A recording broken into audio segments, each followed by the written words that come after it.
political conversation.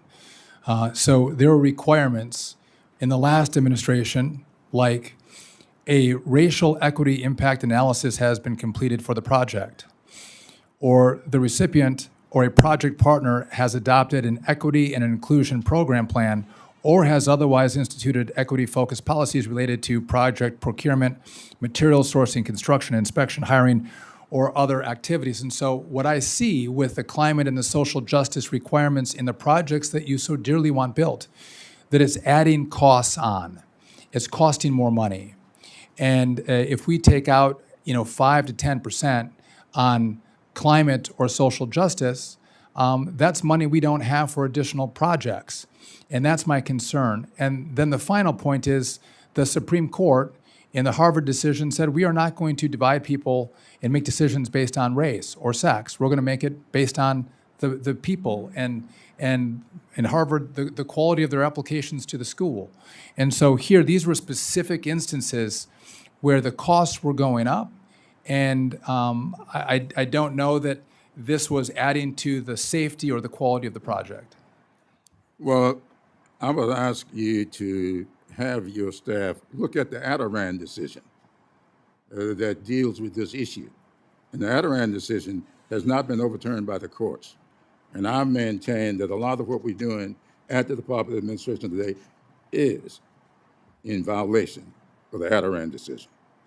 I'll get back. Chair seeks unanimous consent to recognize Mr. Joyce out of order since he has some other duties he needs to fulfill.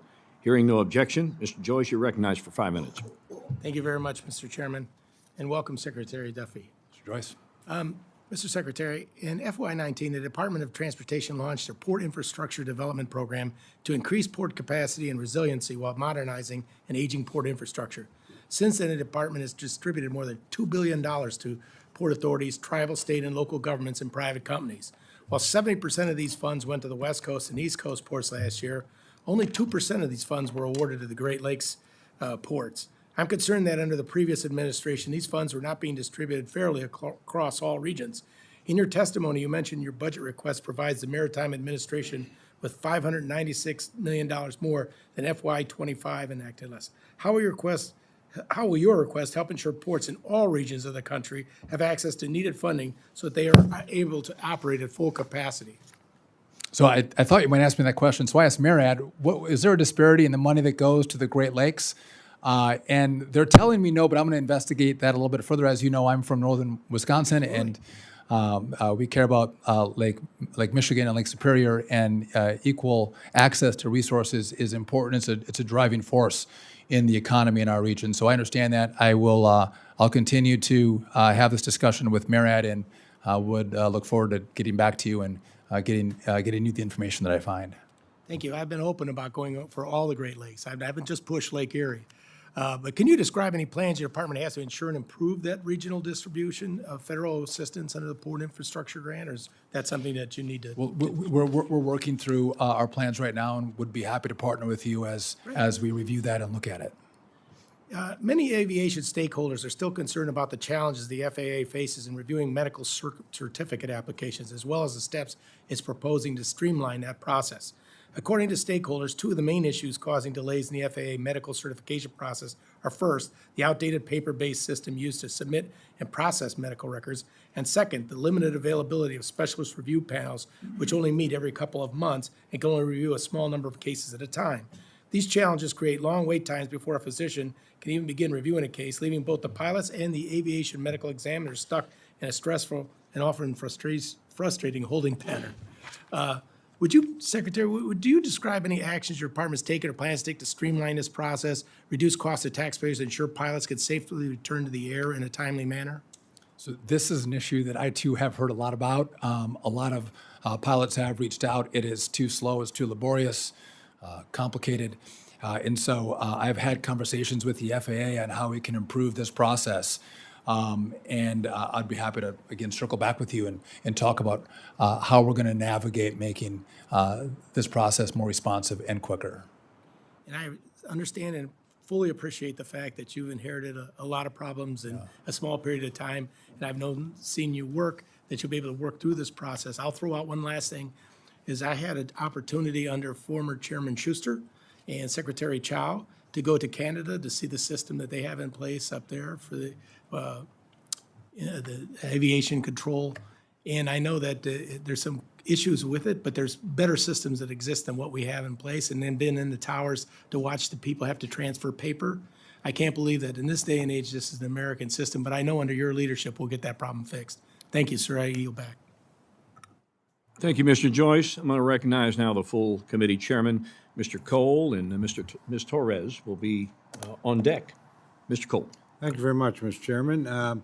First, to my friend from Arkansas and certainly the Secretary, I had the privilege many years ago, or a number of years ago, actually chairing this subcommittee. And I had a pretty simple philosophy on anything that was safety related that an administration proposed. And it was that we would match or exceed anything that related directly to safety. I didn't want that issue to ever become a partisan, if you had funded or not funded kind of discussion. And again, we'll wait and see what we have to work with, but we certainly hope we can work with you on that. I don't think there's any partisan division about making sure the railroads are safe, the airways are safe, the roads are safe, and you're probably in a better position to tell us what you need to do that than we are to tell you what needs to happen. So we'll try and fulfill that same commitment to you. Our air traffic control system, as you know, is facing a lot of strain, particularly at our busiest towers. And I want to thank you for your visit to the Mike Monroney Aeronautical Center in February and your decision to announce a hiring surge immediately afterward was a clear signal of your leadership and commitment to addressing the shortage of controllers that we've seen grow over many years. The FY26 skinny budget reflects the department's commitment to accelerate air traffic controller hiring, requesting increases in FAA operations for a hiring surge in the Air Traffic Control Academy. So we appreciate that, and we're going to try and work and meet your requests there. As you know, the FAA Academy itself is actually a world-class facility. It's trained generations of controllers to the highest standards. And in my view, the complexity and precision required for this safety-critical workforce demands a centralized, hands-on training environment and not a patchwork of remote or decentralized approaches. So, again, we appreciate your efforts. I was very pleased last week, just to update you, to have the opportunity to deal with the acting administrator, and I hope I don't butcher his name, but Richelieu, about bringing additional teaching resources to the Academy. Can you update us on the progress FAA has made toward addressing the air traffic controller shortfall, and how many candidates did we actually hire last year? Yeah, I appreciate the question, and I appreciate the engagement from the Oklahoma delegation. You guys have been wonderful to work with and have given the support to the Academy that's necessary. So what you think would be a very simple set of solutions to get more butts in seats at the Academy is far more complicated than that, and we've been working through streamlining testing, getting the best test scores through the process and in the Academy. What we've done is we have air traffic controllers who are teaching the classes in the Academy, but not all of the classes are specifically air traffic control specific. So we're going to bring in professors to teach the non-specific air traffic control classes. That'll free up air traffic controllers to teach additional classes, which means we get more instructors in the Academy, which means we can get more kids, young people, through the Academy. So there was a target of 2,000 for this fiscal year of controllers to get out of the Academy or to get into the Academy. That was not going to be met, but after this supercharge announcement that we made, I think we're going to hit the 2,000. One of the problems that we have, as you know, Congressman, is there's a 35% washout rate at the Academy. When I was there, some of the young people said, if you could just give us some help, if there's some tutors that could assist us with just a little extra help we may need. A lot of these washout students in the Academy are actually going to make it. They're going to be good controllers, but just give us some extra support. So we've now stood that up as well. If we could get the washout rate from 35% to 25%, we're starting to talk, real numbers, another couple hundred a year. So my hope is we're going to get above 1,200 this year, with next year hopefully getting 2,200, 2,300 into the academy. And then we've offered a bonus to controllers who are actually experienced. They can retire after 25 years. And so to get them to stay on with that experience, we've offered to pay them a 20% upfront bonus to their salaries if they'll stay. And for every year they'll stay, we're going to give them 20% of their bonus up front. Again, you got to pay people to stick around, and we're in an emergency situation. And I think we're going to see a lot of controllers take us up on that. I would say I know a lot of them are looking at their retirements that the Congress is talking about right now that could force some of them out rather than stay because they're looking at long-term funding. I know that that's come up with the controllers, but that's the work of the Congress, but just full transparency on what they're considering, Congressman. Well, we're going to have time for a second round. There's some other issues, but I want to commend you on the efforts you've already taken. I think it's exactly the right approach. We've done this in the military before to make sure we didn't lose recruits. We helped them get to where they wanted to go. I think you're absolutely on the right track on that. And I appreciate you raising the retirement issue. Some of us are having very direct talks with our own leadership about that, and we could lose some very valuable people. You're talking about the ones here. I can give you a whole list of valuable technicians at Tinker Air Force Base and places like that you can't change the rules in the middle of the game. You've made some commitments. You need to follow through on those commitments, and we'll see where we end up at the end of this process. But again, thank you for your service. Mr. Chairman, I yield back. I wouldn't object if there's not a second round. I'll be okay with that if you guys don't. Mr. Reyes.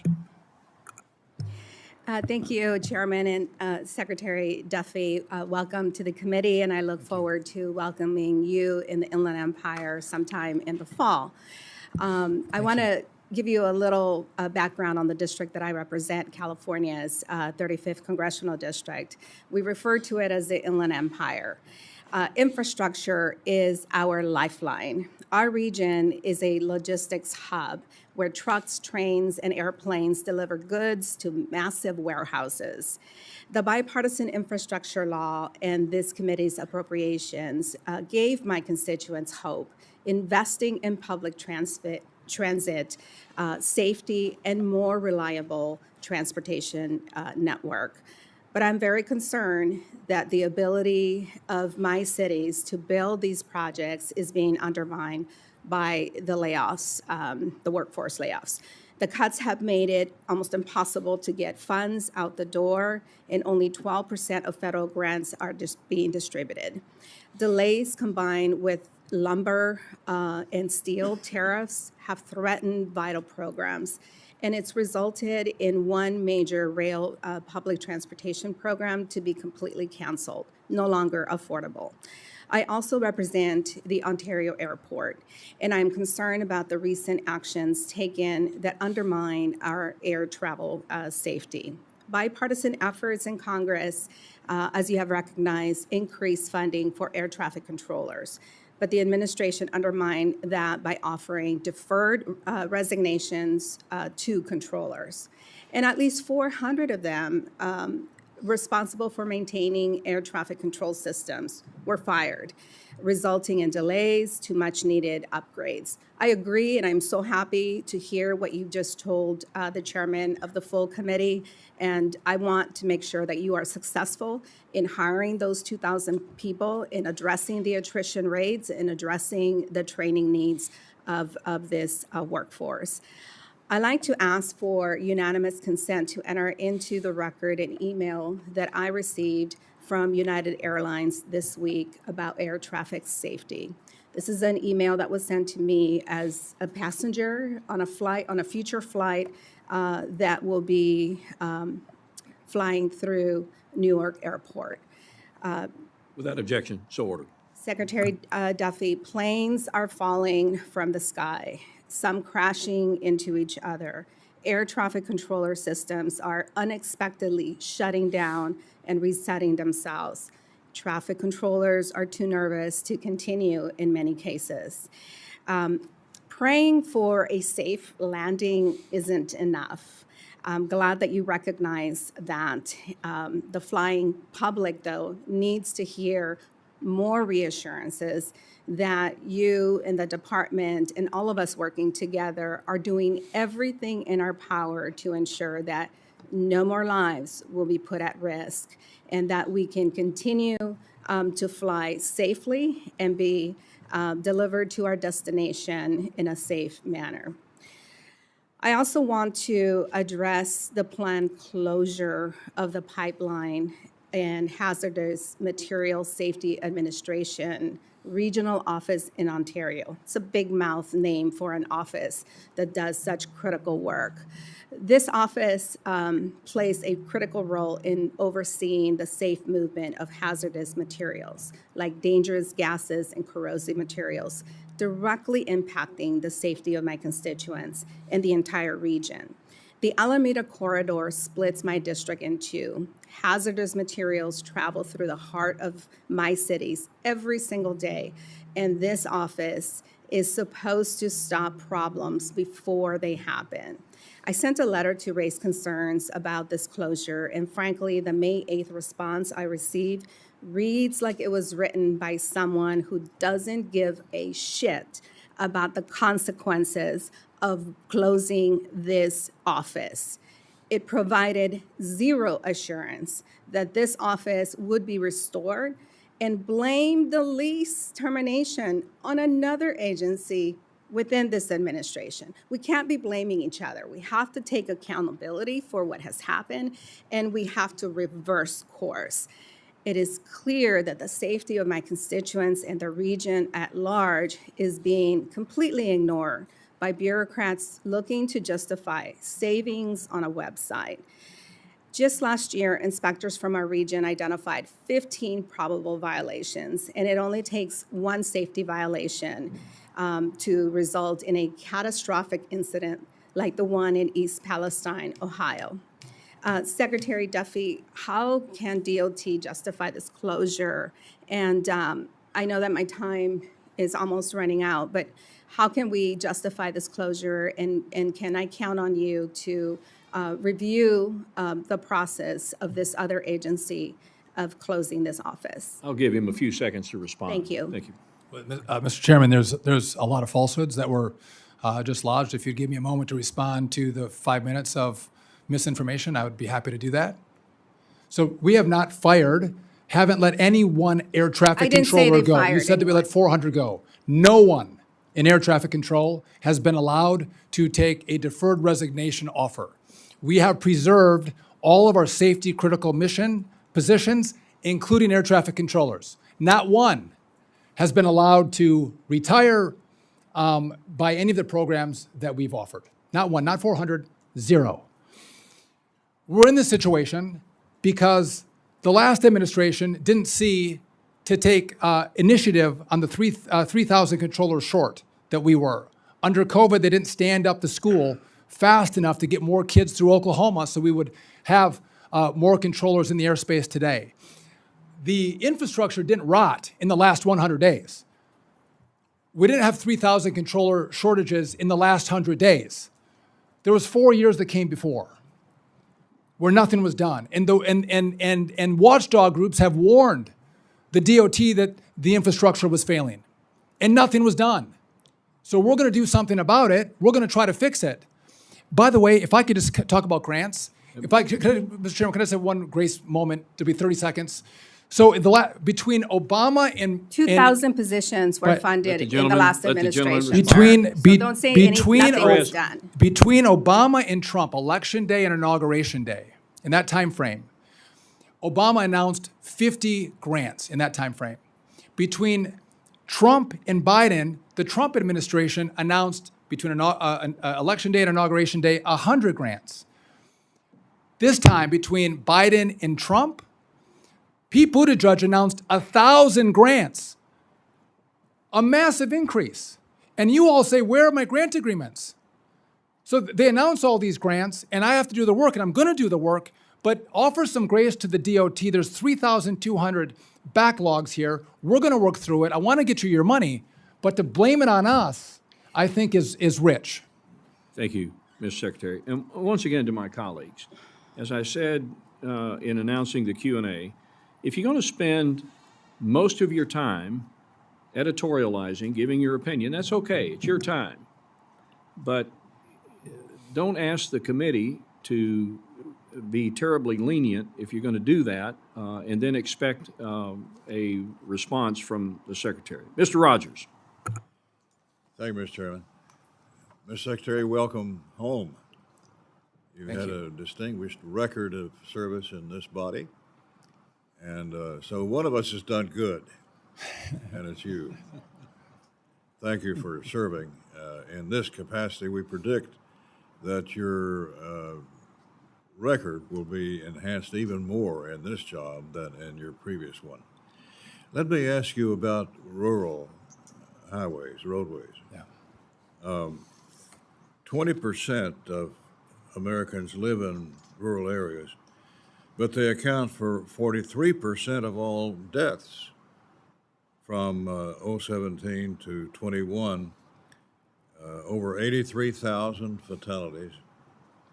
Investments in rural highways are critical to improve safety, accessibility, and economic growth.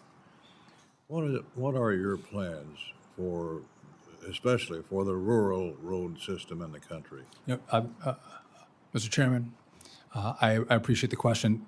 We have 40+ thousand deaths a year on our roads. It's way too many. And I think in rural America, where I'm from, sometimes those roads get really long and people cannot pay attention. That could be a problem. There's some who may become tired on those trips. But I do think some of the technology that comes on board right now that can warn people when they're tired, I do think autonomous technology is going to enhance the safety of everyone on our roads. And we haven't really seen substantial movements in the numbers of death over the course of the last decade. And I think this technology truly will save lives and prohibit families from going through the pain of losing a loved one. But again, this is a problem that the department has grappled with, and I do think the answer is going to come through technology. And the same language applies to airports, rural airports. What do you see for their future, given the fact that the proposal is to zero out the EAS system for rural America? So first off, I had ES airports in my district, understand the importance of essential air service for rural America. I don't know how many on the committee have a EIS airport, but I know a lot of people in this body and in the body across the Capitol do as well. So we're gonna work through a plan to try to make this efficient and provide the service to communities that depend on it. And I'll partner with this committee, bipartisan, as we work through that and navigate service, but doing it more cost effectively. And I hope I'm able to make that happen, and I'll partner with you in that process. Thank you, Mr. Chairman. Thank you. Yield back. Mr. Quigley. Thank you. Mr. Secretary, I appreciate what the chairman is saying, and I think he'll tell you that he and I have a very solid history of bipartisan, pragmatic ways of trying to get things done. So I want you to know this is pragmatic. If it rolls, floats, or flies, it comes through Chicago. This is too important. O'Hare, Lake Michigan, 1 in 4 freight trains goes through Chicago. So the criteria we talk about with these grants, population, existing infrastructure, age and quality, economic activity, traffic volume, that's all I want to talk about. Great. So we can appreciate a little concern I'd have just from a pragmatic point of view. Putting aside personal feelings, quote, give preference to communities with marriage and birth rates higher than the national average. I'm just not sure what the heck that has to do with the pragmatic issues we're trying to solve very quickly. Numerous studies, Urban Institute analysis, census tracts with higher marriage and birth rates have more households with access to a car. They also feature a much higher share of residents who commute to CURT while driving alone, who also a lower share of people who walk, bike, or take transit. We're actually, if you follow that, going to add to congestion issues and traffic volume and therefore pollution. It's sort of contra to the pragmatic aspects that we're trying to get done here. So a lot of transportation activity in Chicago. I think you now have a Pope from Chicago too, that you guys don't stop. But he's a Sox fan, so I digress. I hope he's not a Bears fan. That's all I can say. So, I mean, but I do think this is one factor to look at. And the reason I'm looking at, I mean, Mr. Scalise's 50th Louisiana, I suspect he might be concerned about this too, so it's bipartisan. so listen, by the way, I think infrastructure is bipartisan. This is probably one of the most bipartisan jobs you could get in the government because. Tell me why we all- marriage matters. Because I think if you look at marriage and birth rates, that's going to lead to future needs. Where you have families developing and where you have kids being born is where you're going to have population. And then when you have population, that's going to mean you're going to need infrastructure needs. But it's not the end all be all. I'm not making decisions at the DOT based only on marriage and birth rates. I said that's a factor that we should consider for future growth. Back to the studies that show it does just the opposite, that those census tracts tend to be wealthier, frankly, more white, and less need of public transportation. So you're actually working against the need. They're more likely to drive in a car by themselves. I'm sorry, I'm sorry, could I re-explain that to me? I'll give you the studies and the footnotes, but we'll start with the Urban Institute analysis. But so the more kids you have in an area, the less transportation needs you'll have? Is that the study? No, the census tracts that have the numbers that you're talking about are wealthier. They're more likely to drive where they're going with a single person in the car. A whole bunch of factors that add to greater congestion. They are wealthier, so there are communities that need public transportation less. These are all statistical. I'm just saying, putting aside the personalities, No, that's it's a fine. factor that moves us in the opposite direction. I'd love to. I'll look at the study, and I'd love to talk to you about it. But from just what I've seen with the data, it's not white families that are having more kids. It's other families that look like mine that are having a lot of kids. Population and population trends is a criteria that makes sense. It's what we're already used. But you're talking about something that works in the opposite direction, and it doesn't help the situation.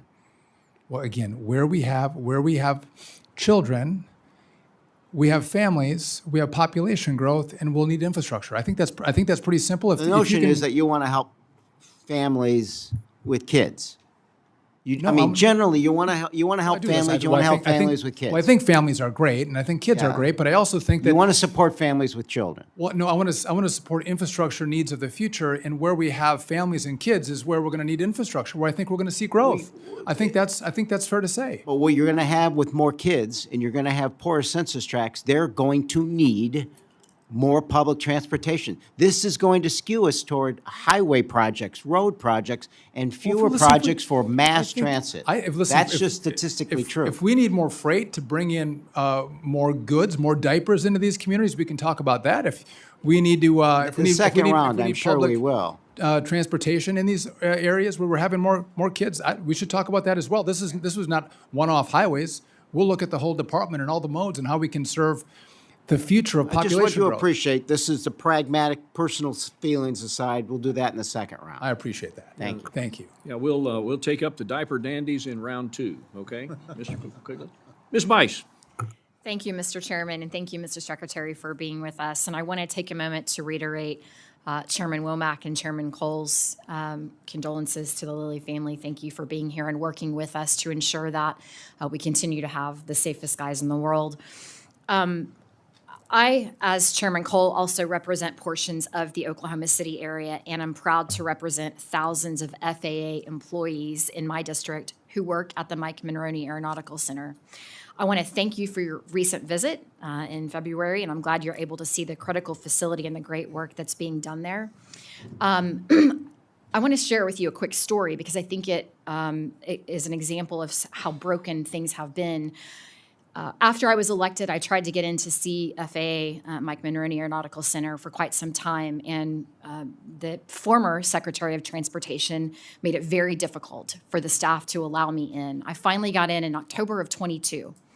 And keep in mind, the White House was open in August of 22 for visits again. But it was, when I arrived to the facility, I was required to answer COVID protocol questions. Secretary Buttigieg still had these protocols for certain facilities in place, and it was pretty shocking to have to answer those questions. So it's refreshing to have someone come in and focus on the mission and actually what needs to be done to improve the safety of our skies. The FAA workforce in Oklahoma is crucial, and the Academy is a national asset that prepares our air traffic controllers for the rigors of a very difficult job. Mr. Secretary, as you know, the Academy relies on timely medical and security screenings as well as capacity in field training facilities to move candidates through that pipeline in a timely fashion. I have a particular concern with the lengthy delays of the medical screening process and the field training, but I was excited on your recent actions to address the factors as part of the Supercharge initiative. And I'd like you to talk a little bit more about that and how we can move these folks through the pipeline faster. I appreciate the question. Yeah. So, by the way, if you all haven't been to the Academy, it is amazing. You should all go. It's really remarkable how we train up air traffic controllers. But yeah, we were having this issue where it was taking up to a year and a half once you apply to become a controller to actually get a spot in the Academy. And the issue with that is if you're 25 years old and you're waiting a year and a half, you're going to go find a different job. You can't wait for a potential seat at the Academy. And so one of the holdups was the medical exams. And so we've worked with our doctors, which by the way, it seems like it would be easier than it actually was. We've incentivized them with additional pay to take our applicants earlier, so we get our appointments scheduled faster. And then it was taking, months to get the reports back. And so we're going to give them a bonus to get those reports back to us in 2 weeks. And sometimes this comes down to money. By the way, we have that in the current, we're moving dollars around at the FAA that you've given us the grace to do, but we're moving dollars around to pay for it with the existing money that the FAA has. But again, that is allowing us to get these students who take the test, get the medical, do the background check, and we're taking those top scores and putting them into the Academy first. So it's moving faster, which is Merit-based, which is incredibly important because that hasn't been the case in the past, correct? Yes, right. So if you get a 98 on your test, we're going to put you in before someone who got an 82. Like, I just think that makes sense. And the opportunity to not have that student wash out is way better. So I think, because the washout rate becomes a real issue, and the best qualified students will give us a lower washout rate. But so thank you for recognizing the hard work it took to try to figure this out. Well, I appreciate the focus on that. And I do want to touch on technology, but I also want to make one quick note. You mentioned in your testimony grants and the number of grant programs that and processes that you're having to deal with. And that's a focus for me because it's obvious to me if it's happening at your agency, it's happening across government. And so many grants are being duplicated in many ways to the same entities. So I want to work with you to streamline that in any way that we can. Last, I just want to quickly ask you to touch on the technology upgrades. You had a great visual when you did your press conference showing floppy disks. I'm of the age that I know what a floppy disk is, but my 24-year-old does not. What are we going to do to invest in technology to get our air traffic infrastructure up to really snuff up to the 21st century quickly? Yeah, I appreciate the question. We have a whole problem, and if you look at the infrastructure around air traffic control, I don't think there's anything there to save. If there's some scraps you could offer a junkyard, that's possible. But really, this is 80s. Our radar is from the 70s. We have a couple new ones from early 80s. I mean, that's how old the stuff is. But if I'm really honest with you, I don't think it's been done because it is really hard. We're going to update the telecom, moving from copper to fiber. By the way, that's really fast. We actually have to slow down the fast speed of fiber to then make the equipment that we use in the facilities make it think it's as slow as copper. Otherwise, because it can't take the high speed, it's so old. And so as we think about how we're going to do that with fiber, slowing it down, and then at the same time building the infrastructure inside the TRACONs or the towers or the centers, and also keep planes in the air and doing it safely. It's not going to be an easy task. Newark has to be addressed and has to be addressed first. My preference would be that we start at lower volume airports and we go through that process and learn as we go how we choreograph the build. But again, if we can put a man on the moon, we can actually build this and build it well and truly have the state of the art, best in the world system. My airport manager back home may not like this, but I'm happy to let you experiment on the Oklahoma City Will Rogers International Airport on that project, because I think it's crucial to ensuring safety across the nation moving forward. So with that, Mr. Chairman, I yield. Nice attempt to get to the front of the line. Anyway, we hear you. Ms. Watson-Coleman, welcome. Mr. Chairman, I apologize. I was at the other hearing. Mr. Duffy, good morning to you. I come from New Jersey, so you know I'm going to ask you about the Newark Airport. Yeah. Because it's very frightening what we've been experiencing. And I even know that you diverted your wife from Newark Airport to LaGuardia out of a sense of security. So in general and in specific, that's not true? No. Maybe we're so used to false information coming out and about this administration. It's partially true, but I'll explain that. Okey-dokey. I want to know specifically, what are you proposing to do to eliminate those problems that have impacted safety, security, and landing in Newark? Yeah. What are you proposing as it relates to ensuring that the appropriate staffing exists in addition to the issues with infrastructure? And how do you see the time frame taking place? Thank you for the question. So I did, with all the delays at Newark, my wife had to do an event, and she was in the city of New York, and so I moved her from Newark to LaGuardia, not for safety, but because I needed her flight to fly. She had to get there. Now, someone had clipped some audio of that and made it seem like I was talking about safety. I fly out of Newark all the time. My family does. Yeah, So I accept that. thank you. I appreciate Thank that. you. It was breaking the rounds, and it was not I know where that came from. But here's what I'm doing. So first, the Newark, Teterboro, and Morristown used to be controlled by N90, which was in New York, right? That had LaGuardia and JFK controlling all that airspace. It was the N90 TRACON. Last summer, the last administration moved the Newark airspace from N90 down to the Philadelphia TRACON. And I think two issues happened. They didn't test and make sure the lines were hardened, the communication was hardened when they did that. And the second is they didn't move the STARS system, which helps interpret the radar, from N90 down to Philadelphia as well. So those are the two problems. There were outages in October and November as well in Newark. So here's what we've done. We had fiber laid at the airports. You can't just deploy it. We want to test it right now. So at the airports, that's being tested today. We're working with Verizon, who have been great partners with us, to get us all fiber going from the airports down to the Philly TRACON, from Newark to Philly. I don't want to overpromise and underdeliver for you. That was going to be done actually next year, I believe. Then it was going to be done in the fall, then the summer. I hope to have even better news for you. But we're working at lightning speed and pace to get this resolved in Newark. Again, today the FAA is having a conversation about how all the airlines can come together to reduce the flights at Newark. So if you book your flight, you know it's going to fly. And I do think it's important that we slow the flights, because we don't want to have more flights than can be controlled in the airspace and then make this less safe. So I want this to be safe and do it at a speed that we can So control. that speaks to infrastructure issues. Yes. Technology issues.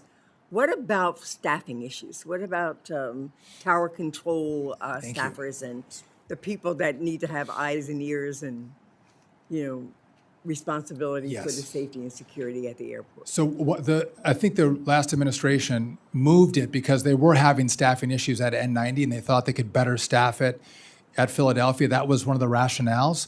Just to be clear, so if you have a 20-year controller, well-experienced, working the Denver airspace or the Chicago airspace, and I go, hey, let's move them over to the Philly Tracon and let them control Newark. So You what can't do I'm that. asking you, what are you going to do about it? Well, so I'm trying to, so just, let me make this point. You can't, it takes a year, even for an experienced controller, to get trained up in the Newark airspace. You just can't move them around because they have experience as controllers. So what I've done is I've offered, I mentioned this earlier, but I've offered to pay a bonus to air traffic controllers to not retire after 25 years, but to stay on the job. We're going to pay them 20% upfront cash, and every year they stay, we're going to pay them. And we're supercharging, young people coming into the academy. But you can't fix this overnight. I can't fix this in a couple months. This is going to take us, a year, 2 years, 3 years. Thank you. So on one hand, I see that there is there are cuts that are proposed to the FAA budget. On the other hand, I see the IIJA budget is being cut, or the access to that money is being cut. Is one trying to offset the other? When we look at what seems to be a need for an increase, something that Secretary Buttigieg responded to, we're now trying to figure out are we robbing Peter to pay Paul, or are we going to add to Peter and Paul? Oh, I think the budget is we're adding to Peter and Paul. The only IIJA money that was reduced was the NEVI money. That was the $7 billion for chargers. Then you didn't get chargers for the money that was spent. So that was in the budget to be taken away. But no, we're adding to the IIJA by $1.5 billion. And I forgot your question was something specific. But we've added money to it. And yes, and again, we haven't let any controllers go. We've protected safety critical missions in the department, which are air traffic controllers. So we're trying to hire more air traffic. We actually have hired more air traffic controllers. We're not letting them go. We're trying to bring more online. Thank you. That's such an important airport for us, for our economy, for our traveling public.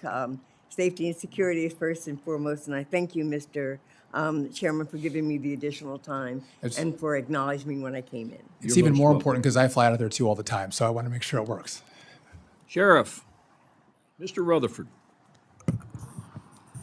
Thank you, Mr. Chairman, and Chairman Cole and Ranking Member. Thank you all. Mr. Secretary, it's great to see you here this morning, or this afternoon, I guess. But I want to talk a little bit about, I saw where you had a trip to the United States Maritime Academy.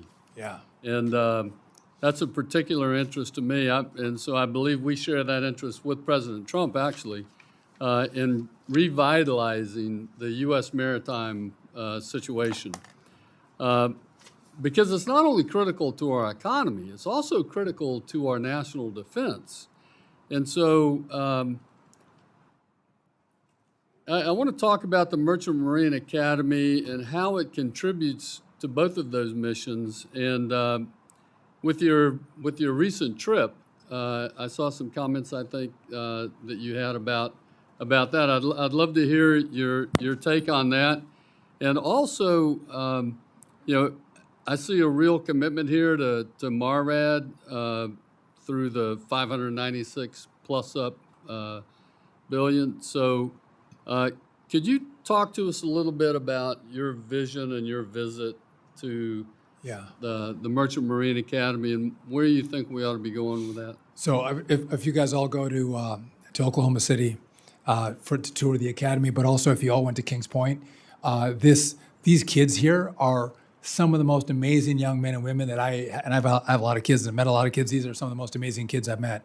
And this academy is unworthy to have the name America associated with it. It is dilapidated. The kids went 4 months without hot water. They had cold showers for 4 months at an American Maritime Academy. They're eating off of paper plates, if they even get a plate, because the dishwasher's broken. I mean, that we would allow that to happen for young people in this country who want to serve their country, and they're smart and they're strong and they're dedicated, and so I've committed to them. I want to fight for them, and I think all of you, if you saw the kind of young people that are there, and the kind of heart that they have, you too would want to fight for them, and it's important because one, if we're going to build ships in America, which I hope we do, we need young mariners to sail those ships. Amen. And these kids are amazing that come out. But also, if we have time of conflict, they're the mariners that support the military, moving goods and actually people as well to support the military. So we need them. And by the way, a lot of them also will then finish the academy and enlist in the armed services too. So if you go, there's mold. There's just it's been forgotten. And my commitment is, and maybe I shouldn't say this publicly, but I will. I want to keep the Merchant Marine Academy at DOT. I think we can serve them very well. I think this committee can serve them well. If we can't serve them, I think we should give them up. We should give them to the Marines. I don't want to do that, but they deserve better than what they're getting. And it's an American priority. Thank you. I'm really glad to hear that. And I also want to acknowledge the $105 million additional for upgrading some of our shipyards, because we absolutely have to improve on that. I'd like to switch gears here and ask you about another issue. In Jacksonville, Florida, which I represent, the Transportation Authority there has become a leader in autonomous vehicle circulators. The U2C program there, the ultimate, it's called the Ultimate Urban Circulator, and autonomous vehicles play a big role in that. And I know as we look to our highway systems even, autonomous vehicles are going to start to play a part, I think even in our dray situations. So can you talk just a little bit about DOTs? How do you see DOT playing into the nationwide plan for autonomous vehicles? So some people think of us at DOT as hard hats and the orange vests. I think we are one of the most innovative places in all of government right now with autonomous vehicles, eVTOLs or the Ubers in the air, in drone technology. So if we don't have the right rules in place, allowing this technology to advance at the right speed, you can't let them go too fast. You can't have them go too slow. But if we don't do it here, China's going to do it. And as this technology develops, we're going to use Chinese products in the U.S. for autonomous vehicles, which, by the way, I think poses a grave national security risk to the country. And so we are working to get the right information with those who are making autonomous vehicles, and want to allow them to deploy those vehicles and test those vehicles as the technology advances. And I do think we need one national standard. You can't have 50 states with 50 different standards. We need to let them develop to one standard, and that's what we're doing at DOT. And by the way, the innovators have been very cooperative with us, giving us the information that we asked for, so we can make the right rules around the vehicles. Perfect. Thank you, Mr. Secretary. And my time is up. I yield back, Mr. Chairman. Mr. Aguilar. Thank you, Mr. Chairman. Appreciate the opportunity. Welcome, Mr. Secretary. Thank you for being here, Mr. and Mrs. Lilly, as well.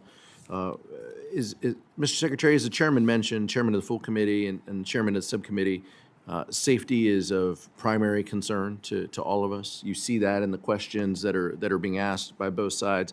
I can't help but ask you to reflect. It's been reported that you've pushed back against some DOGE efforts, with respect to staffing. I want to ensure you've said that safety is first.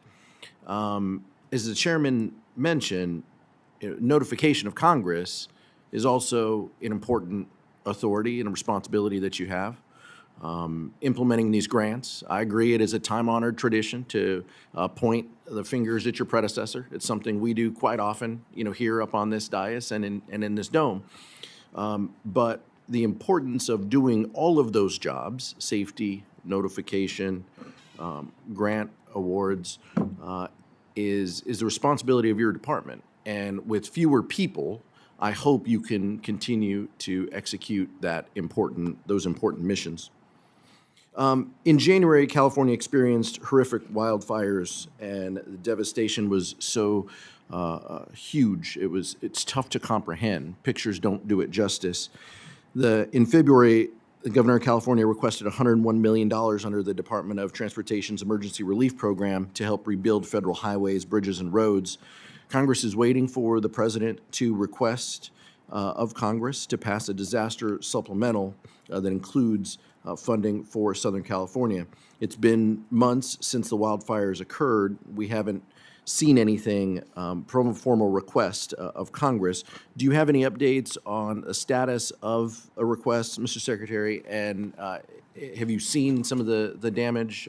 Is it a tour that you are open to seeing with your own eyes in Southern California? Yeah, I'm absolutely open to a tour. My son lives in the area and actually had to evacuate with a new baby. I was well aware of it on a personal level, how devastating the fires were. I could get some additional information and circle back with you.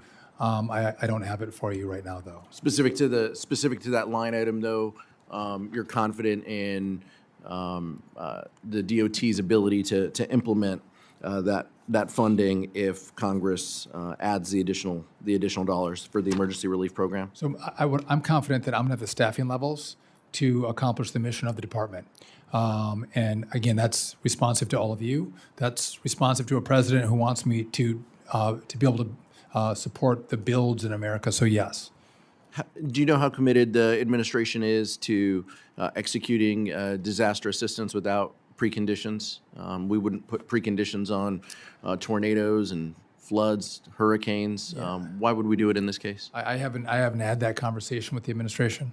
Okay, thank you. Over the next couple of years, Southern California will also be host to the World Cup in 2026, Super Bowl in 2027, and the Olympics and Paralympic Games in 2028. You yourself have called these America's Games. LA Metro estimates that the region will need over $3 billion in federal funding over the next 3 years to ensure public transportation network can support the athletes, the staff, the ticket holders, and residents just for the Olympics alone. Last year, the Senate included $200 million in transportation funding for the Olympics. President Trump signed a CR. That funding was not included in the final funding package. Earlier this month, the California delegation and a couple of us here in the dais joined in sending a letter to the president asking for a budget request that included $500 million in dedicated infrastructure funding for the Olympics. Can you comment on the status of how you view the Olympics from a dollars and cents perspective? And will you commit to work with the California delegation as we work through FY26 and prepare for the 28 Olympics and these other events? They're going to be great. And so our department is working with the White House. They have a task force for the World Cup as well as for the Olympics. And transportation is a key part of moving people where we have these massive events. And so we are no doubt going to partner with California in your needs and with the administration. And again, you guys have the power of the purse. I would look forward to all of us thinking through what those needs are, because again, this is our presentation to the world. The world's going to come for both the World Cup and the Olympics. And I know the president wants to have a great showing, a seamless showing. And you know, I think we want to invite the world even for this summer. For the club games and to have them come in and, by the way, spend a lot of their money would be wonderful, but they have to have a wonderful experience with it. So we're going to support the communities across the country with their transportation. And you would support a funding level of around that $500 I don't know. million I for don't know. FY26? I haven't looked at the funding levels and what's appropriate from the department's perspective, but I want to make sure we have enough resources to make sure it's seamless. And I'd love to work with you if you have some ideas. I mean, I appreciate the comment that it's going to be great, but you know, this body works with funding formulas and tables and real dollars out on the street to implement all the happy talk. So I just Of course, want to make sure we have a skinny budget we were talking about today. So I'm happy to talk to you about it, but that was not on the calendar for today. And so if you want me to look at the numbers, I'll look at them and we can partner up together. yeah, happy to work with you. Thank you, well. Mr. Secretary. Thank you, Mr. Chairman. You bet, Pete. Mr. Gonzalez. Thank you, Chairman. Thank you, Mr. Secretary. Welcome back to the House. Your testimony has been a breath of fresh air. I think one of the things that the last administration failed to do, the secret sauce, was transparency. That's all the American people want. Good, bad, ugly, just give us the truth. I want to start, I'm an optimistic person. I want to start with the future. And in my eyes, the future is commercial space travel. And I view the world, sometimes the answer is not more money. Sometimes the answer is the government getting out of the way and allowing industries to just take hold. And so in particular, SpaceX has launched successfully nearly 500 rockets This isn't a what if. We're already there. And so my question is, what can DOT do in particular to ensure that the United States of America is the leader and the winner in this commercial space battle, if you will? Yeah, that's a great question. I know the FAA had thought through, this was in the last administration, but to think through how they could streamline the process for permits with space travel. And I've just met with a very prominent company, not SpaceX, but a different one. And they're like, it got worse. It didn't get better. And so we have to make sure we need to have a permitting process. We need to have rules and regulations in place. But it has become so complicated and so redundant, and different agencies making these companies do the same thing over again, taking years as opposed to a couple months, is a huge problem. So this meeting that took place yesterday, I've tasked the FAA to go back and look at how we're going through the permitting process and the approval process. Because again, this is, we are leading right now. You look at SpaceX and Blue Origin and others. We're leading, but we want to make sure we stay in the lead. And you can't have government getting in the way of needlessly in the way of this advancement. I'd welcome hosting you in Texas. Blue Origin is in my district. We're literally launching rockets from West Texas and South Texas as well. Once again, I think this is an area that's worth talking about. I'm a retired, professional cryptologist. When you have big problems, oftentimes the answer is look towards technology. It's an equalizer. I want to bring it back to kind of home base a little bit, and I want to piggyback off of what Chairman Rogers said earlier about rural infrastructure.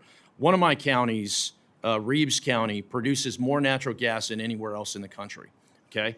And in that area, the infrastructure is just completely worn down. There's a highway from Reeves to Loving County that we call Death Highway. And if you've ever been on that highway, you know why it's Death Highway. I mean, when I'm on there, I'm telling my team, put your phones down, 10 and 2, it's a very scary situation. My question is, what does infrastructure near critical resources like oil and gas industries, we've talked about, energy independence, where does that fall in your priority list? So, well, first of all, for the president as well, he cares about oil and gas and making sure we're leading the world. And if we have extra, to be able to export, especially LNG. But one of the problems I think we have is up to 40% of the money that's spent from all of you on these projects goes to consultants and permitting. 40%. I mean, if we could get that to 15%, that means you guys all get to build more projects. We get more grant money out the door. And I think we do have to spend smarter and spend better. And again, that doesn't mean we don't do things right. You say, hey, should we look out for the environment? Should we look out for the right permits? Of course, but we can do that with less money.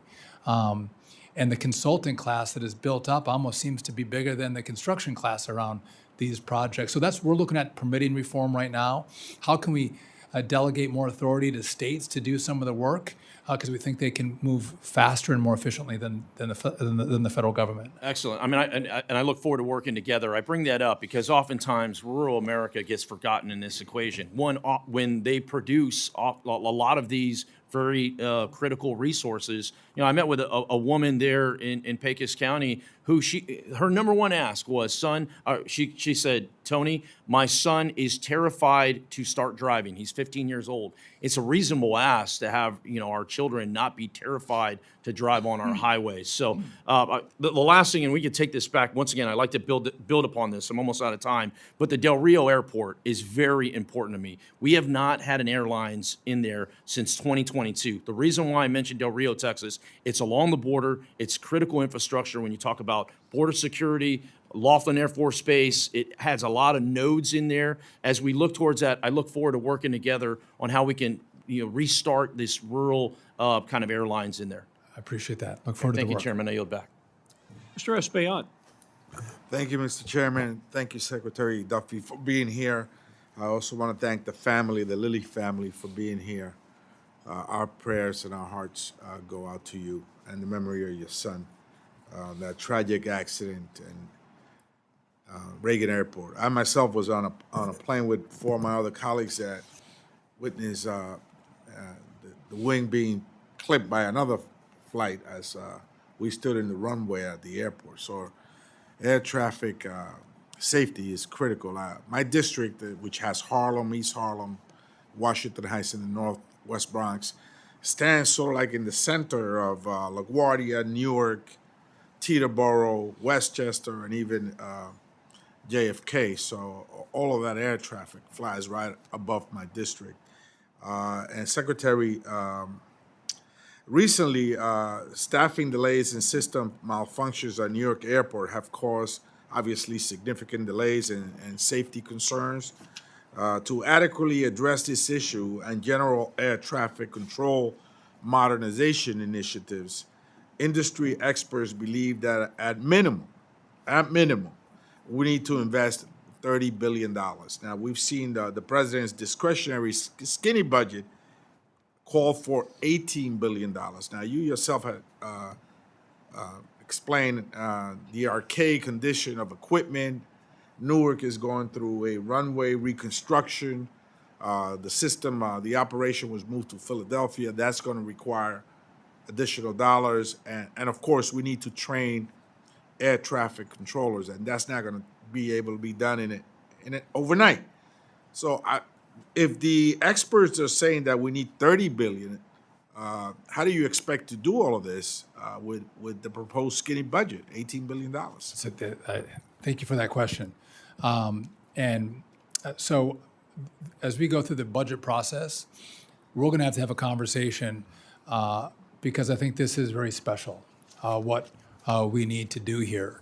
And I would hope that we could have that conversation before October 1st. So you recognize that the skinny budget falls short of what we need to be to. Well, so the skinny budget isn't the ask that I'm going to have of all of you to rebuild this whole system. By the way, we had 55 different groups, unions, industry, airlines. They don't sit on the same side of the table. They all came together and said, "This is an American moment." And so, yeah, it's not in the skinny budget. I'm going to need you all to take this up as a special priority. This is not a cheap endeavor. If you're saying that there's radars that are from the 70s and 80s, that you have copper lines, and that you have, of course, the major task of training air traffic controllers at the level that we need to ensure that there's safety. We're going to have deep pockets for this, but we're not hearing that from the White House. Their fiscal commitment has not been shown to be there. Their skinny budget is at $18 billion, and that compromises, if we were to stay at that level, it would compromise the safety of Americans. And so I would hope and look forward to working with you in making sure that we come up with a real ask that will lead to that kind of improvement. Now, on another end, Congressman, like I say, you guys all spent $1.2 trillion, and this was known problem, and virtually none of it went to go towards this infrastructure. And so the president has talked about this. I talked to him this morning he called me from Saudi Arabia. He cares about this, but yeah, you're right, it's not here. We're going to have another conversation about how we do it. I'm glad you acknowledged that the skinny budget falls short, and I'm glad you brought up it just doesn't include the infrastructure bill, because my next question is, localities across the nation are expecting federal transit grants to complete capital projects. Can you confirm for the record that you will honor the department's existing full funding grant agreements? I mean, people across the country are waiting for these agreements to be honored. Yeah. So there's been a couple of grant agreements that I'm not going to honor. Right. There's some with some studies that we're going to do in certain universities that I don't think that they provide good use of the federal taxpayer. But I haven't come across a slew of issues that I wouldn't fund. Again, I might not fully agree with them, but the last administration announced them, and you expect them, and by and large, these are all going to get grant agreements. But just so you know, there is this massive backlog. I wish it would have been done before I got there, but I'm going to work with the whole Congress. I mean, in many ways, this is like, I'm a baseball fan, so you can sit on the stands in the legend seats and say that batter should have hit the ball to left field and moved the runner to second base. But when you stand there at the plate, Secretary, you see that the ball is coming at you 100 miles an hour, and it turns the size of an aspirin. You got to hit it. You're at the plate. Oh, I know I'm at the plate. Okay, well, But I thank just, you. what I just don't want to see is you try to say that in 100 days, these issues came my way. Let's not say that. We're getting through them.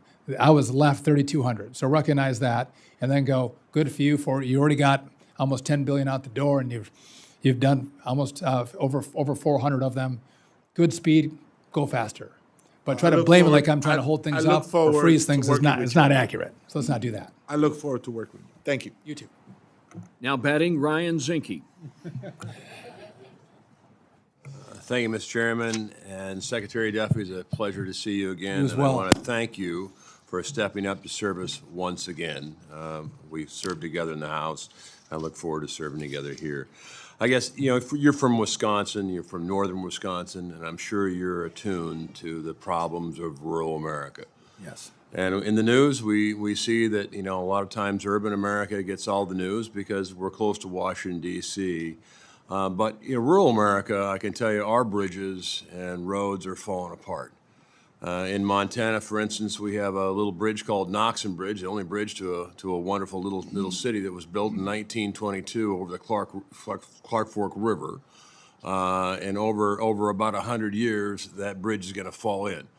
The bridge itself it can't sustain a full load of kids in a bus. And then, of course, in Montana, we have the saying that whiskey's for drinking and water's for fighting. And a lot of our infrastructure on water, which is the headwaters of the Missouri River, which feeds in the Mississippi, it's a nice thing to have a lot of water flowing. So I would just offer your commitment. I am all about slashing bureaucracy, but I want your commitment that we're going to slash bureaucracy and not urban projects that are important. So I am not about slashing projects. I'm about, we want to build. So, and I do care, like you, about rural America, 100%. But I do think at some point we have to ask the question. Remember, I don't know when you ran for in 2009, so 2010, they passed the stimulus bill under the Obama era, and then you had 1.2 trillion in the last Congress. And so that's $2 trillion over 10 years. And sometimes you look around the country and go, where did $2 trillion go? Where is all the infrastructure? Why don't we have more?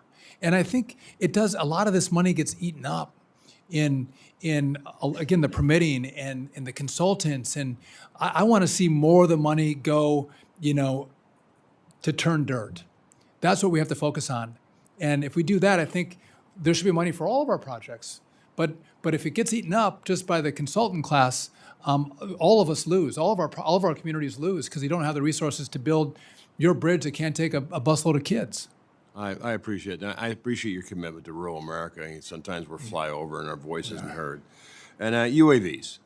I was a Navy SEAL. I've been dealing with UAVs for 2004. And by and large, the FAA has not moved on airspace in 2 decades. Well, the rest of the world is.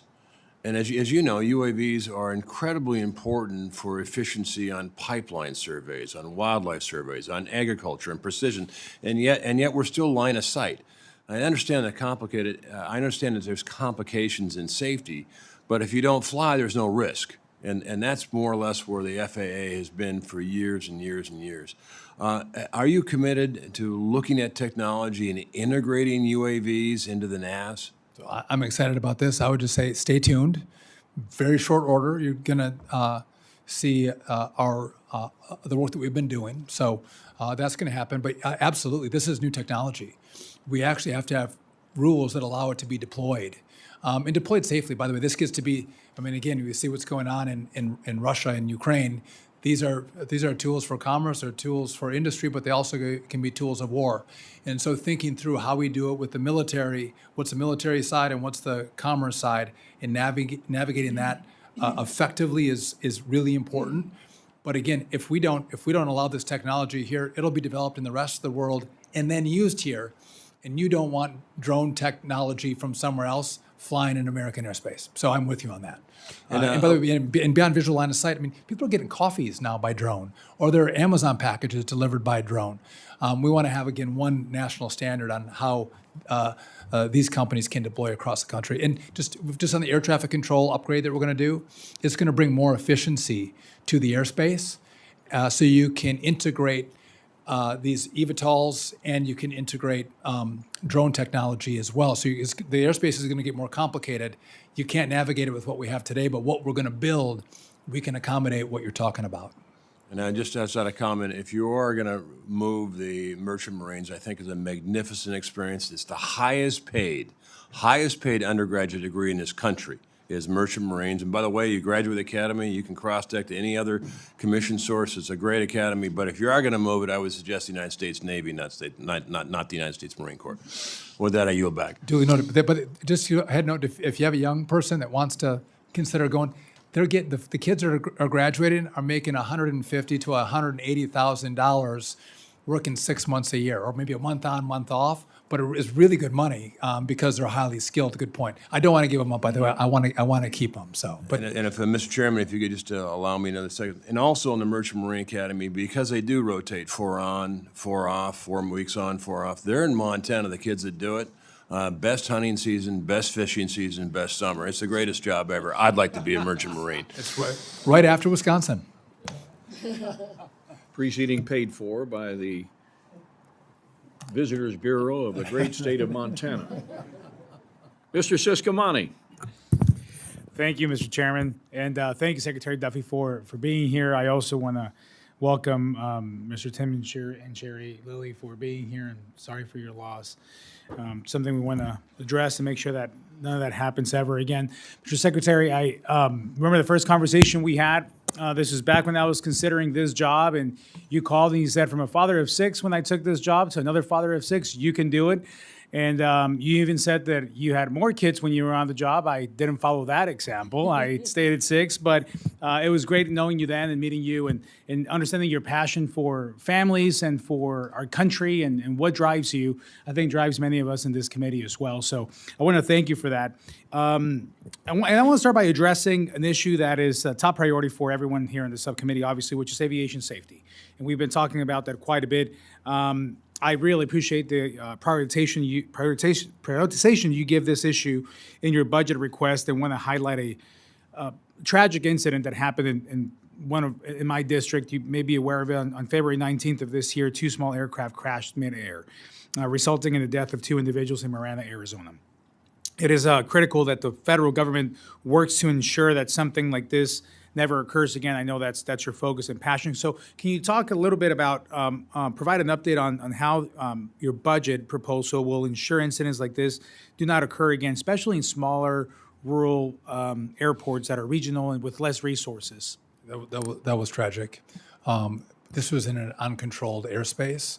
So controllers don't control every aspect of the airspace. A lot of the small airports, like in Hayward, Wisconsin, where I'm from, oftentimes it's done by pilots and visually and staying away from each other. And so, and by the way, I don't think general aviation would like air traffic controllers to control every aspect of the airspace. They do like the freedom of movement, but it then creates risks like we saw in your community where 2 planes collided midair. But that's a conversation of what should that role be? Should it be expanded? I'm happy to have that. And I don't know what the resources part of it of how and in the budget how it addresses some of this. The resources are this is all inclusive, and again, it's the infrastructure and it's the manpower of air traffic controllers. Yeah. And this is what we've been talking about, and we want to work with all of you to pressure test the numbers that we're thinking about. It's important, but it's also what we're seeing. I mean, as Mr. Quigley noted, in Chicago, we had a near miss with the Southwest airplane. And it was, I would think it would be the next, the FlexJet wasn't paying attention to the air traffic controller. But I do think we need our pilots to pay attention. This can be very dangerous. And a lot of the pilots who fly commercially take people's lives in their hands. And it is a serious business, and we want to make sure that all of them are taking it that way. Another thing that we need in part of rural America, we got to think through how we're building out the infrastructure of towers and TRACONs. If I think on average we build 1 a year, it's going to take us 400 years to replace all of the towers and TRACONs in this country. We want to up that. We'd like to do 4 or 5 a year. I mean, up the speed to update the old infrastructure. And a lot of you have those facilities around your districts that need work. And so if we could start the process every year, getting 4 or 5 of them done, I think would be well on the way. Thank you. On the same line of resources, another incident that happened in Arizona, the New Mexico border as well, is the train carrying cars of hazardous materials fell off the tracks. This was back in last April of last year. It caught fire, and several Arizona and New Mexico residents, as well as Navajo Nation tribal members, had to be evacuated from their homes. Not only was this impactful and negatively to the economy, but also to just posing major health concerns and issues here. So also on the budget and resources side, in terms of freight and rail, can you speak a little bit on that aspect as well? Yeah, so again, I'm not familiar exactly with the one incident that you're referencing, but I think all of us heard of East Palestine. And again, I do think as we think through FRA and PHMSA and looking at how products that can be dangerous are moving across the rail, how we navigate the rail, what safety policies and procedures we have in place. You're seeing some very exciting advancement in technology around rail. That again, what we might miss by the human eye, the technology is picking up, and we're actually able to deploy resources and deploy fixes before a derailment could happen. And I think that's critical. Using the manpower along with the technology is going to, I think, bring us more safety. Thank you so much. I do want to just also thank you for the I-10 completion and process that we want to be sure that we complete here on the widening and the grants. That's a very important highway for not only Arizona, but the entire nation. And look forward to hosting you in Arizona soon. Maybe it's not as cool in the summer as Montana, but any other time of the year will be great to visit you. It's pretty awesome in January. Yes, it is. We'll see you then. Thanks. Mr. Strong. Thank you, Chairman Womack and Ranking Member Clyburn, for holding this important hearing today. It's an honor to serve with each of you. I also want to thank our subcommittee staff for all of their hard work. Secretary Duffy, thank you for being here today and for your work and dedication to our nation and for making yourself available to members of Congress. As you know, my district, Huntsville, Alabama, is home to Redstone Arsenal, which is the premier aerospace, ballistic missile, law enforcement, and military asset located in North Alabama.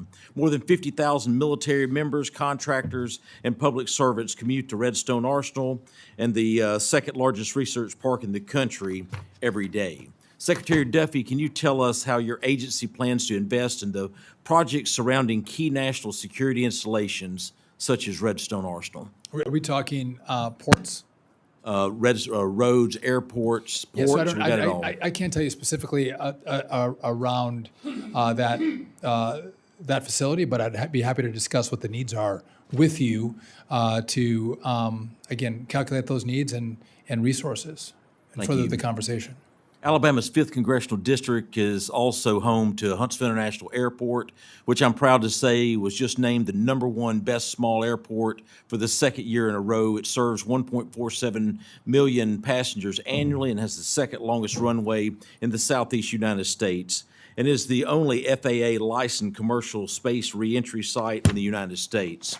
Small hub airports such as Huntsville International Airport are a vital link in the national air transportation system, and their success is crucial for connectivity and regional economic development. Secretary Duffy, can you share with us how your agency is working with small hub airports to better understand their specific regulatory and operational challenges? Yeah, listen, I think we look across the country at what facilities we have in place and what needs each of those facilities have based on the number of people, the number of flights they serve.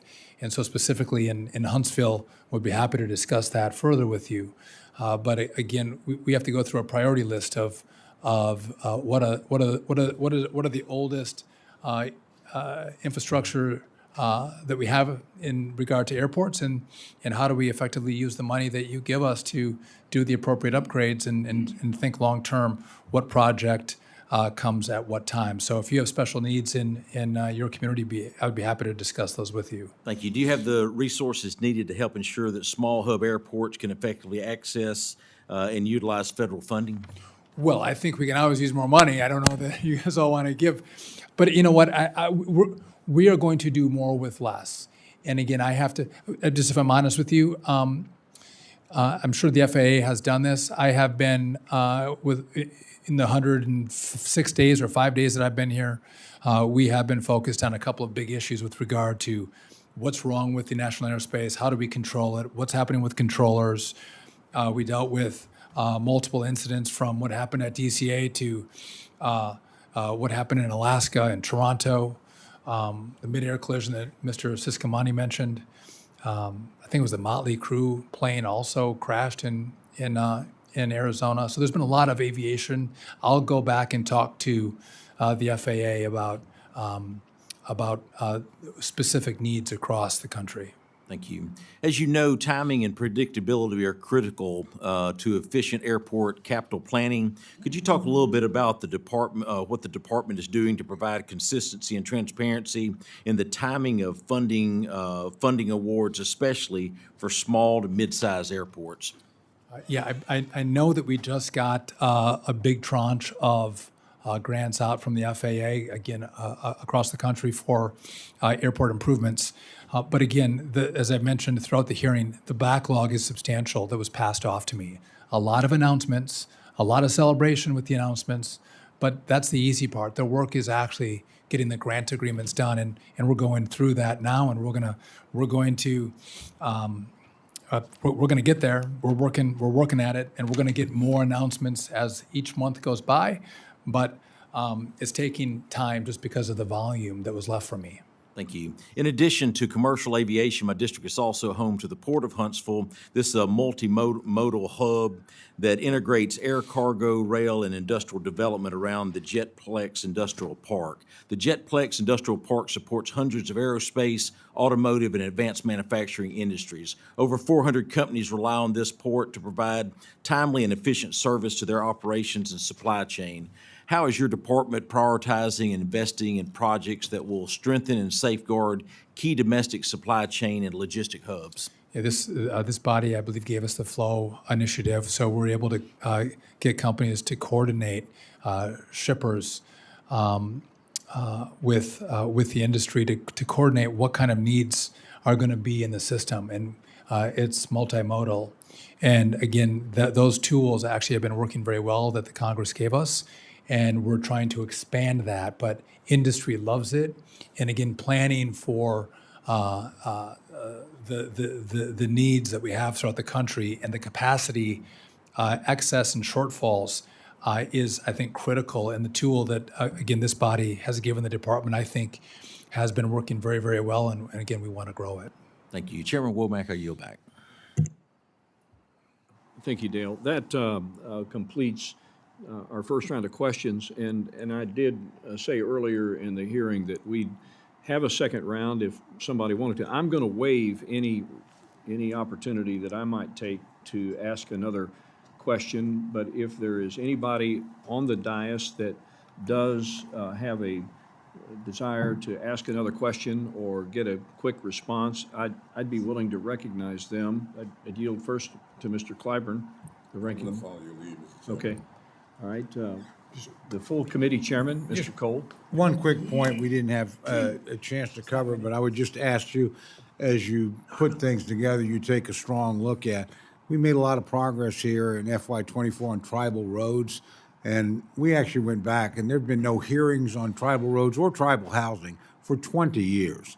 And we'd seen how tribal roads and tribal housing had fallen behind in that period. I've spent a lot of time on Native American reservations. I know in Wisconsin you know a lot about Native Americans, but the federal obligation here, and it's a relatively small part of your budget, it's around 1%, so we're not talking about something massive, but some money here makes a difference, and this committee and frankly administrations on bipartisan basis have overlooked this area for a generation.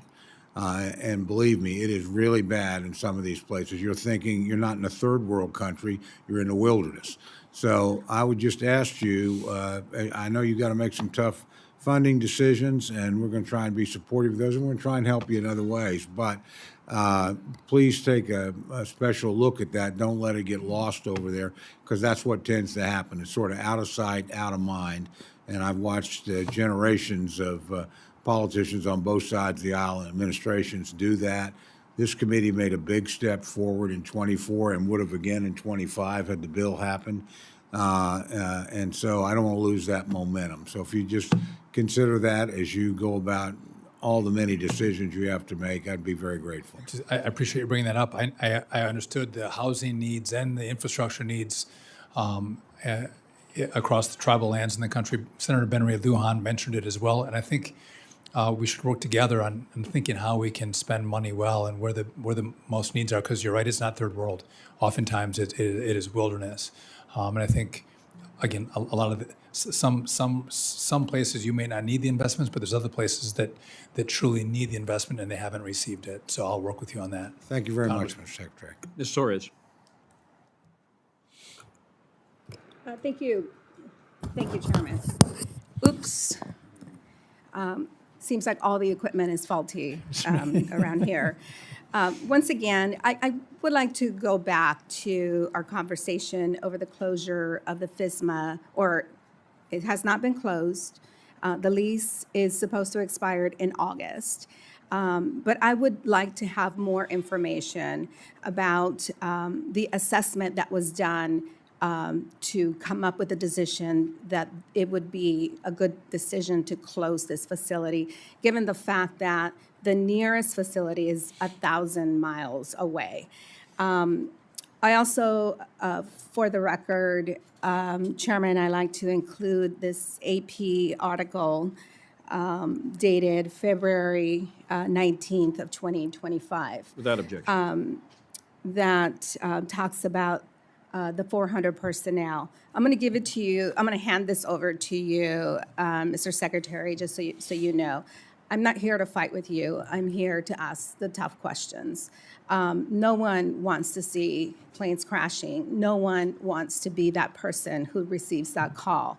No one wants to be in this position when 200 or 60 or whatever number of people either perish or planes continue to crash. So all I am asking is for us to take a step back and look at the massive work that you have ahead of you. And I want to recognize that you have massive job ahead of you.